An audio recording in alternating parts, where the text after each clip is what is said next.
ताज्या बातम्यांसाठी महान करेला सबस्क्राइब करा आणि बेल आयकॉनला क्लिक करा। औरवाड येथील राजू पतसंस्थेत 4,58,00,000ची अपराधपर, संचालकांवर गुन्हा दाखल करा, ठेवीदारांचा तहसील कार्यालयावर ठिय्या। शिरोळ तालुक्यातील औरवाड येथील राजू ग्रामीण बिगर शेती सहकारी पतसंस्थेत 4,58,00,000ची अपराधपर झाली आहे। यामुळे संचालकांवर गुन्हा दाखल करून आमचे पैसे आम्हाला द्या अशी मागणी करत आज शिरोळ येथील शिवाजी चौकातून ठेवीदारांनी पायी चालत येऊन तहसील कार्यालयावर धडक मोर्चा काढला। राजू ग्रामीण बिगर शेती सहकारी पतसंस्थेच्या ठेवीदारांचे 4,58,00,000 रुपयांचा अपहार संचालक मंडळ व कर्मचाऱ्यांनी केला। सदरची पतसंस्था अवसायनात गेली आहे। लेखापरीक्षकांनी संस्थेचे ऑडिट करून संचालक मंडळावर गुन्हा दाखल करण्याचं पत्र कुरुंदवाड पोलीस ठाण्यात दिलं आहे, पण अद्याप संचालक मंडळावर गुन्हा दाखल झाला नसल्यामुळे गुरुवारी आंदोलन अंकुशचे प्रमुख धनाजी चुडमुंगे यांच्या नेतृत्वाखाली ठेवीदारांनी शिरोळमधील शिवाजी चौकातून शिरोळ तहसील कार्यालयापर्यंत धडक मोर्चा काढला। यावेळी मोठ्या संख्येने ठेवीदार उपस्थित होते। यावेळी बोलताना आंदोलन अंकुशचे प्रमुख धनाजी चुडमुंगे म्हणाले की औरवाडमधील अनेक नागरिकांनी रात्रंदिवस काबाड कष्ट करून मिळवलेला पैसा सुरक्षित राहील म्हणून राजीव पतसंस्थेत ठेव म्हणून ठेवली होती। या पतसंस्थेच्या संचालक मंडळाने गेल्या 5 वर्षात प्रचंड अपहार करून ठेवीदारांचे पैसे लाटले आहेत। अनेक ठेवीदारांना आपल्या आजारावरील उपचार, ठेवीदारांच्या मुलांचे लग्न, घर बांधण्यासाठी पैसे आवश्यक आहेत, पण संस्था बुडीत गेल्यामुळे ठेवीदारांचे पैसे बुडत आहेत। याला सर्वस्वी संचालक मंडळ व कर्मचारी जबाबदार असून खोटी कागदपत्रे सादर करून संस्था चालक व कर्मचाऱ्यांनी विविध व्यक्तींच्या नावे कर्ज दाखवून पैशाचा अपहार केला आहे। अशा संचालक मंडळ व कर्मचाऱ्यांच्यावर जोपर्यंत कुरुंदवाड पोलीस ठाण्यात गुन्हा दाखल होत नाही तोपर्यंत आम्ही येथून उठणार नाही असा पवित्रा घेतला। यावेळी सहाय्यक निबंधक अनिल नादरे यांनी आंदोलनस्थळी भेट देऊन पतसंस्था संचालक मंडळावर गुन्हा दाखल करण्याची मंजुरी जिल्हा पोलीस प्रमुखांच्याकडून कुरुंदवाड पोलीस ठाण्यास मिळाली आहे। अशा पद्धतीचा व्यवहार किंवा अशा पद्धतीचा जो गैरकारभार आहे तो मला वाटतं देशात एकमेव उदाहरण या राजीव पतसंस्थेचं आहे। अशा पद्धतीने अक्षरशः दरोडा टाकलेला या लोकांच्या पैशावर। आतापर्यंतची उदाहरण अशी होती की एखाद्या कर्जदाराला प्रमाणापेक्षा जास्त कर्ज देणं, एखाद्या संचालकाने गैरफायदा घेऊन कुठली प्रॉपर्टी तारण न देता कर्ज उचलणं, या प्रकारचे गैरप्रकार या कोऑपरेटिव्ह संस्थांमध्ये पूर्वी होत होते।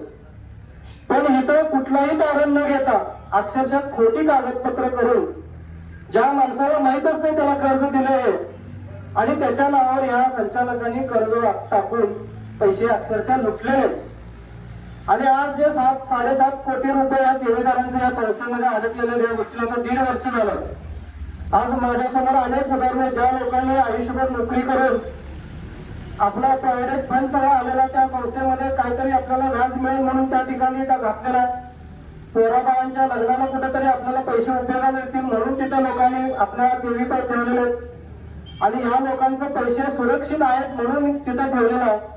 आणि या सहकार विभागाने त्या संस्थेच्या कारभाराकडे मागच्या 12-13 वर्षामध्ये लक्ष न दिल्यामुळे त्या लोकांनी असा सगळा गैरप्रकार करून या ठेवीदारांचे पैसे हे लाटलेले आणि खरं तर हे आता मोर्चा काढणं म्हणजे या सहकार विभागाचं आणि या पोलिसांचं हे अपयश आहे। या लोकशाहीमध्ये लोकांना न्याय मागण्यासाठी रस्त्यावर उतरण्याची आवश्यकता नाही असं आपल्याला सांगितलेलं आहे, पण तरी व्यवस्था ही काय करत नाही। आमच्या पैशाला कोणाची दाद नाही, कोणी पैशाची जबाबदारी घ्यायला तयार नाही। या संचालकापैकी बरेचसे संचालक गेल्या 2 दिवसात पोलीस ठाण्यात गुन्हा दाखल होईल असं आश्वासन दिलं। आपण जे आमचे लेखापरीक्षक आमच्या कार्यालयाचे लेखापरीक्षक गुन्हा दाखल करायला गेले होते पोलीस स्टेशन कुरुंदवाडला, तर त्यांनी दिनांक 9/24 रोजी फिर्याद दिलेली आहे। संस्थेमध्ये 4,58,00,000चा अपहार झालेला आहे। त्यासाठी आम्ही ती शासकीय लेखापरीक्षक करून घेतलं। शासकीय लेखापरीक्षक श्री शिंदे त्यांनी 9/24 रोजी फिर्याद दिलेली कुरुंदवाड पोलीस स्टेशनला। तर त्या नियमाप्रमाणे पोलीस स्टेशन साहेबांनी ती SP ऑफिसकडे पाठवलं होतं परवानगीसाठी, SP ऑफिसला पत्र पाठवलं होतं। मग त्यांचा मला फोन आज आला आणि त्यात पत्र पण दिलं आम्हाला। त्यांना कालच परवानगी मिळालेली आहे SP ऑफिसमधून। हे मंजुरी पत्र आहे SP ऑफिसचं। चुडमुंगे साहेब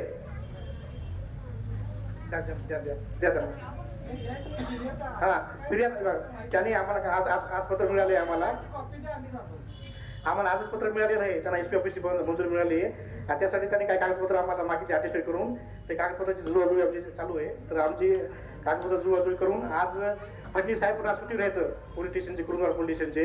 त्याच्यामुळे त्यांनी सांगितले उद्या सकाळपर्यंत गुन्हा दाखल होणार असं त्यांनी सांगितलेले त्यांनी.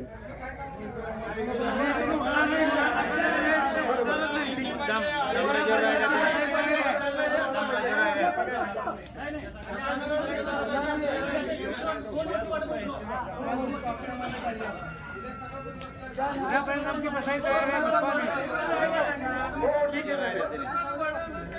नाही नाही नाही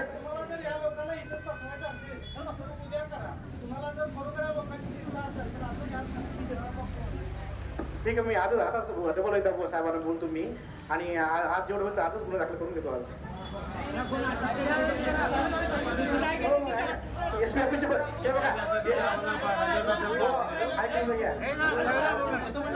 बघा प्रोसिजर असती पोलीस स्टेशन कुरुंदवाडनी प्रोसिजर प्रमाणे एसपी ऑफिसला मंजुरीसाठी पाठवलं. त्यांना मंजुरी त्यांना काल आली 28 तारखेला मंजूर आली. 28 आज 29 तारीख आहे. आता पण मंजूर आली नाही. आज मंजुरी आली त्यांना काल.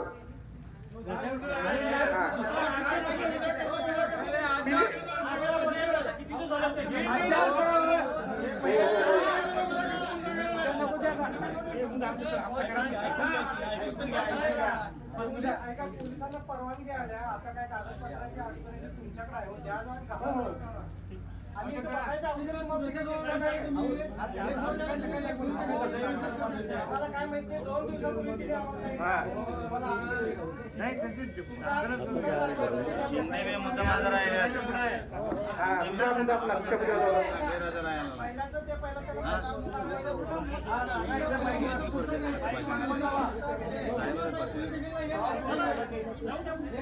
पण जोपर्यंत गुन्हा दाखल होणार नाही तोपर्यंत आम्ही इथून हटणार नाही अशी भूमिका ठेवीदारांनी घेतली. परिणामी गुन्हा दाखल करण्याच्या भूमिकेत सहाय्यक निबंधक नादरे असतानाच अचानक लेखापरीक्षक संभाजी शिंदे नॉट रिचेबल असल्यामुळे कोणतीही भूमिका घेता आली नाही. या आंदोलनात प्रतापराव सूर्यवंशी, राहुल काकडे, भास्कर गावडे, महावीर कुंभोजे, जयपाल उगारे, सुखदेव गावडे, तौफिका पटेल, मयुरी गंगधर, शोभा सूर्यवंशी, हुसेन बी बहादूर, सुनीता भोसले यांच्यासह ठेवीदार मोठ्या संख्येने सहभागी झाले होते. महानकर न्यूजसाठी महेश पवार, शिरोळ.